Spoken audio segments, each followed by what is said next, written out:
Star Citizen's 4.2 update is here, and it's actually quite a small patch compared to 2025's previous quarterly updates, and yet it still packs quite a punch. And while it still doesn't contain long-awaited systems like engineering, it continues to build on existing features while introducing some pretty cool new content. However, as we reach the middle of the year and CIG continues to introduce new content at a rapid pace, I'm personally worried about potential bug debt the game could accrue as CIG continues to steamroll forward with their monthly content updates. Either way, in this video in the series, just like my other feature breakdown patches, I'll guide you through everything you need to know about 4.2, as well as some of the things you might have missed and that you'll want to stick around till the end to see. That way, you can hit the ground running, survive the bugs, and navigate 2025's second quarterly Star Citizen update with some confidence. With that being said, I want to state that this is a features explained video, not necessarily a features reviewed video. The playability, functionality, and design of everything shown in this video, as with every update in Star Citizen, is subject to change at any point after the update has been deployed and this video has been released. These videos take a lot of time and effort to produce, so if you get something out of it, please consider subscribing to the channel, liking the video, or even becoming a fellow meaty member, either here on YouTube or better yet, through my fourth wall page, link below.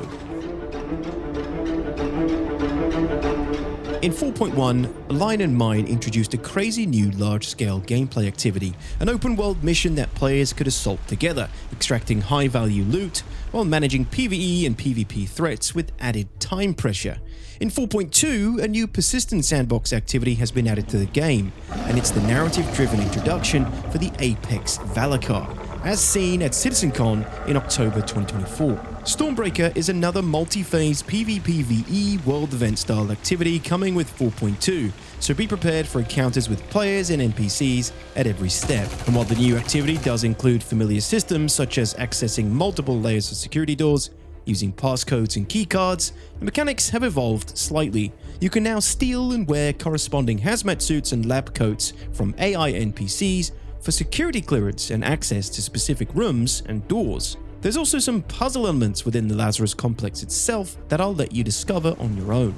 Your ultimate goal for Stormbreaker is to infiltrate the Lazarus complex on Pyro 1, a heavily guarded scientific research facility. But there's a few things you need to do before you get there. Located on Pyro 4 are 10 new facilities known as Faro data centers. You'll first need to make your way to one of these facilities to acquire the highest level clearance keycard to use at the Lazarus complex later in order to summon the Apex Valakkar. This is also where you'll be able to acquire a radiation suit, which you'll need prior to your arrival at the highly irradiated Lazarus complex later on. Or you could just find one at the Lazarus complex itself inside the irradiated zone, either from an NPC or in one of the storage rooms. Back at Faro Data Center, you'll need to bypass a series of security locked doors. The first room you'll need to access is in the Executive Lounge, which requires a lab coat to access. Neutralize a scientist NPC and don the lab coat before stepping into the scanner at the Executive Lounge door. Once inside, access the computer to retrieve the daily passcode. Use that on the secure safe in the same room to retrieve the data processing keycard. This keycard gives you access to the level 3 security room, where you'll need to kick off the printing process for Logan Jorrit's Lazarus specimen keycard. This is the single-use keycard you'll need to hold onto later in order to retrieve the Valakkar egg, which you'll use to summon the Apex Valakkar later. Once you initiate the printing process, all hell breaks loose as heavily armed guards are repeatedly sent to stop you. Make sure you pack lots of ammo and medical equipment for this phase of the run. Alright, got the keycode. Let's bug out. Once you've exfiltrated with the keycard in hand, you'll need to bring it to one of 6 Lazarus Complex transport hubs on Pyro 1. These facilities are located inside a newly introduced and dangerous distortion storm, so you'll need to fly through gaps in the clouds above the hubs in order to land safely. If you fly or drive through these storms, your vehicle or ship will shut down and you'll fall to your death.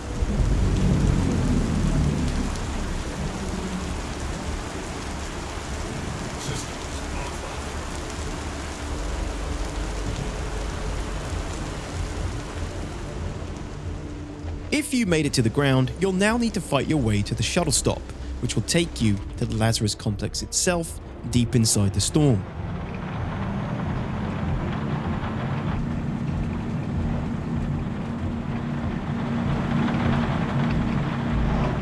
At this point, if the gigantic Valakkar's already been summoned by another team, you might already see it, dead or alive, during your approach.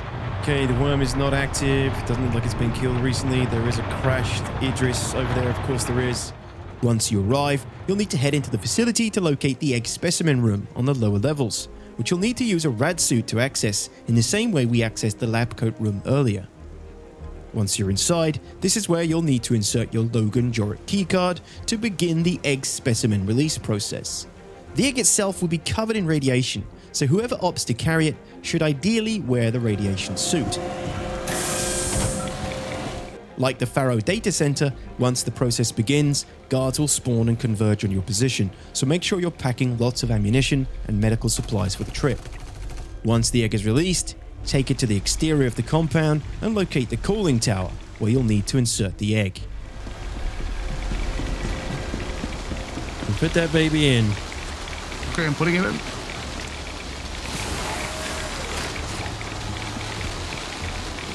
This will summon the Valakkar.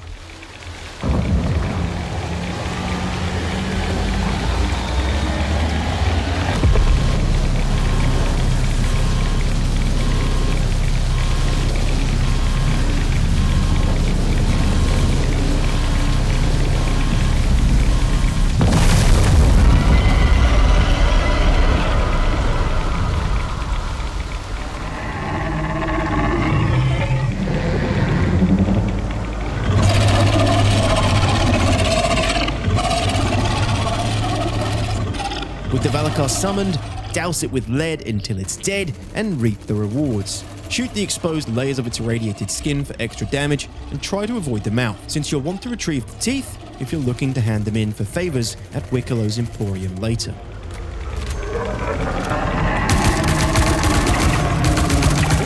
Ooh, good hits.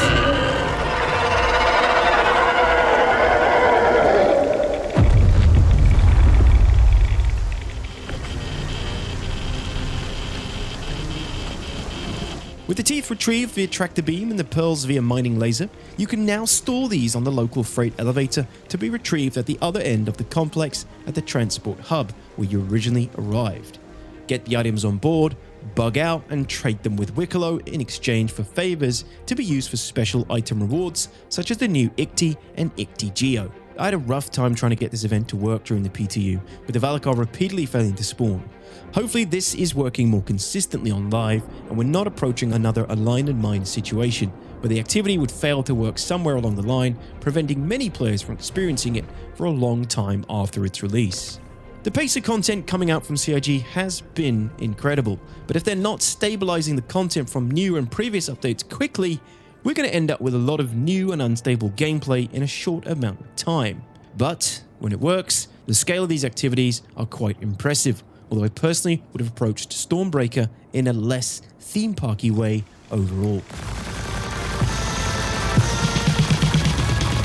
The Atlas frame continues to be developed with multiple new variants arriving in 4.2, which, now hold on to your butts here, can only be acquired in-game. The Atlas IKTI, IKTI Geo, and IKTI Rad are weapon-mounted mech suits with varying degrees of utility, which can be acquired using Wickallow's reward system. These rewards are always subject to change, so I won't list them here, but they include Wickallow favors, acquired by collecting Valakkar teeth and pearls currently, lootable ship weapons, and for the variants, you have to turn in a standard version of the Atlas itself. The IKTI is your standard Atlas with two size 1 weapons. The IKTI Geo is the weapon-bound Atlas with the Geo's jump jet capabilities, and the IKTI Rad foregoes the jump jet capabilities in place of protection against radiation at the Lazarus complex. 3, 2, 1, go. Yeah, thanks man. You can find this one at the Lazarus complex itself, but you'll need the maintenance keycard from Faro Data Center to access the battery storage room outside at the Lazarus complex to then bring the battery over to the garage to unlock and gain access to the IKTI Rad inside. 3, 2, 1, go. I don't have access to the standard IKTI or IKTI Geo, so just imagine this one but with jump jets. I assume radiation mechanics will be included in more parts of the game in the future, particularly when it comes to caves, but for now, things like the new radiation suit and the IKTI rad are really only useful for the Stormbreaker mission. These additions provide a cool opportunity to scratch an itch I didn't know needed scratching, but their effectiveness and utility is very limited. Personally, I'd like to see a variant with EVA jets to be used for shipboarding and defense, but maybe we'll get something like that with the actual Titan suits in the future. The Atlas power suit can also now be summoned independently via freight elevators in your hangar. Previously, you needed to summon it via ship terminals. Now you can prep your power suit separately. This small QOL change is a nice addition, and hopefully a precursor to more ground vehicles being used in freight elevators, as seen at CitizenCon in 2023. For years, missiles and torpedoes have been one of the least satisfying tools in Star Citizen's combat, and they still are for the most part, but with 4.2, COG has made some changes and improvements to the way ordnance function. Most missile types now require an increased minimum lock distance between 1.7 clicks and 2 clicks to give targets more time to respond with countermeasures, which coincidentally also work better, requiring less flares on average to duke a missile than before, depending on the missile's size. The bigger the missile, the more flares required. With that being said, missiles should also now track and chase their targets better than before, but if you manage to dodge a missile, it's less likely that it will reacquire you as a target. There's also been a health pass for all missiles and torpedoes based on size, meaning inbound locked ordnance should now require more firepower to take down. This should slightly reduce the effectiveness of PDCs against radar locked ordnance, requiring a little more effort to deal with incoming torpedoes and provide more opportunity for bombers to oversaturate their target's PDC capabilities. Here we go. The hell, it got through?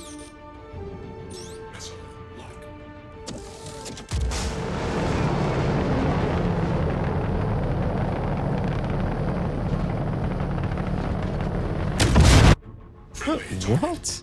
In my tests, Bart was flying the Polaris, and he needed to use countermeasures to prevent my locked size 9 torpedo from hitting his hull, while the PDCs cleared it up.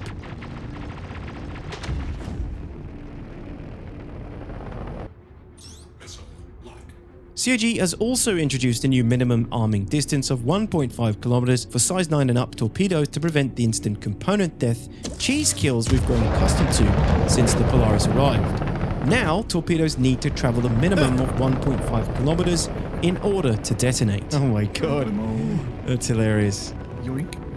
Previously, players could get right up close to a ship like the Polaris, fire a torpedo at the right spot and instantly disable or severely damage the components of the ship.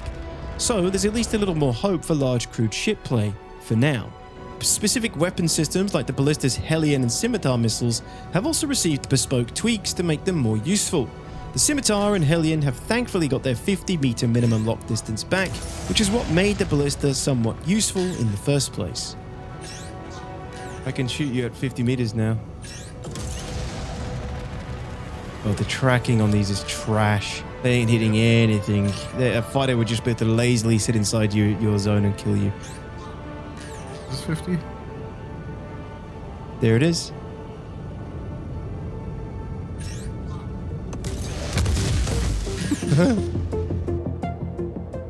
We are finally seeing some more substantial weather effects arrive in Star Citizen in 4.2.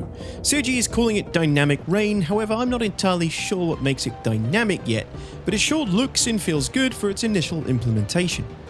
The weather effects can be found on Hurston, ArcCorp and Pyro 1, with Pyro 1's weather effects including the distortion-based storm mentioned earlier. Fly through the storm for too long and your ship will begin taking on distortion damage until it eventually shuts down and forces you to crash into the ground.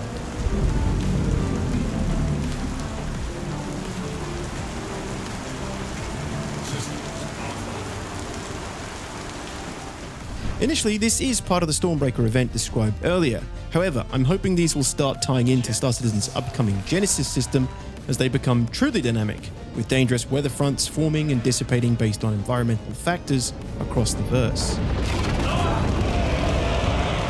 There are some visual and audio issues, of course, such as rain clipping through external surfaces and a lack of audio inside my cockpit, but the introduction of weather can't be understated.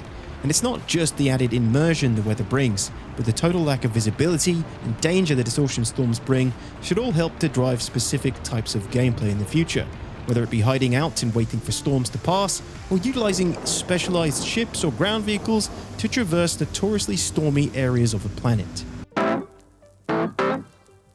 There's a new scanning UI in Star Citizen 4.2, with active scanning appearing to work much better at range than it did before. I could scan this ship at around 15 clicks, which I couldn't do before. The active scanner also just feels more reliable. On the left is your scanning angle, with a wider angle casting a wider net but producing a weaker signal for the target of your scan. The closer you are to the target, the stronger the signal, and I noticed the signal weakening or strengthening at around 4 to 5 click increments. I can't tell you yet how information return changes based on the scan's strength, but it may relate to ship cargo more than anything else, i.e. the stronger the scan, the more accurate the ship's manifest. Small additions now and refining times have been reduced, a welcome change to keep the gameplay loop engaging, whether you're doing solo rock mining or running large multi-crew ops. Reduced turnaround time helps keep momentum going. The FPS radiation widget has been updated. You'll now see clearer exposure levels and animations, showing build-up or decay, and more actionable feedback in dangerous zones. It's a small improvement, but one that hints at long-term survival gameplay becoming more common in future updates. Ground vehicle physics have been improved, slightly. They no longer bounce on top of physics grids inside ships, which is great. Of course, the fix we've been waiting on for months came around just in time for the Asgard sale. The Prowler utility has also arrived with 4.2 on the back of Alien Week. It's a military cargo variant of the Prowler, with a measly 32 SCU worth of space, foregoing some of the hit points, a size down in weaponry, and a loss of top speed to compensate. And verified off-world laser technologies are here with their new Volt Prism laser shotgun, which I'm sorry to say, I didn't get a huge amount of time with, but as you'd expect, it's pretty deadly up close. It has a high fire rate, but it does overheat.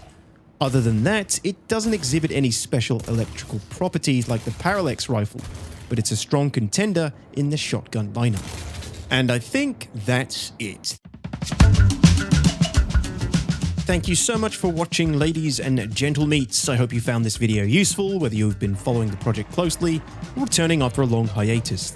Let me know in the comments below, and also let me know if I missed anything too. A huge thank you to my meaty members, whose extracurricular support is such a huge help in allowing me to dedicate the time it takes to make these videos for you to enjoy. If you'd like to support me, considering supporting me through my fourth wall website at itsdetox.com, and becoming a member or picking up some merch, or through YouTube memberships right here on YouTube. Welcome to my new meaty members, and thanks again to all of you for watching. I'll see you in the next one.